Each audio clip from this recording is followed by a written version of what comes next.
Pas shumë dekadash, fjala shqipe u ridëgjua në një liturgji fetare në një kishë në Rekën e Epërme.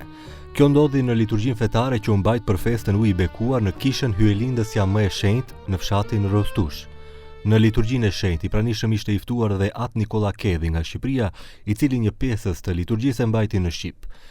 Në videon e publikuar nga manastiri i Bigorskit Shën Gjon Pagëzori, videot janë edituar dhe nuk dëgjohet liturgjia, por në komunikatën e manastirit shkruhet se në kremtimin e këtij viti morën pjesë edhe mysafir dhe psalt nga Shqipëria, të cilët e kënduan troparin e ujit të bekuar edhe në gjuhën shqipe. Në shërbesën fetare mori pjesë edhe ambasadori i Shqipërisë në Maqedoni Denion Mejdani, i cili e cilsoi këtë ditë si një moment me domethënie të thellë shpirtërore që përçon mesazhe ripërtëritje, pastrimi dhe shprese, si dhe thekson vlerat e mirësisë, solidaritetit, vëllazërisë dhe kujdesit të ndërsjellë që na bashkojnë si shoqëri. Po pse ju dha kaq jehon kësaj gjëje? Kjo për shkak të debatit të madh, shpesh herë dhe të heshtur për shqiptarët ortodoks të Rekës së Epërme të asimiluar në slav. Të paktë ishin ata që morën guximin për të folur për këtë, mes tyre Branislav Sinadinovski dhe Branko Manojlovski.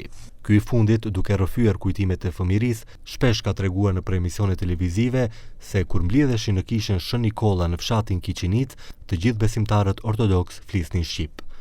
Reka e Epër edhe gjuha shqip shkuet bashkë me 1000 vjet. Qysh si ekziston.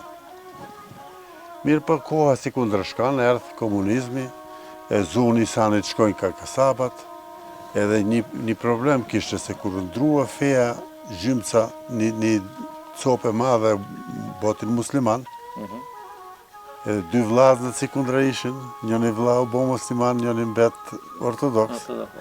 Edhe kadale u larguan me fen.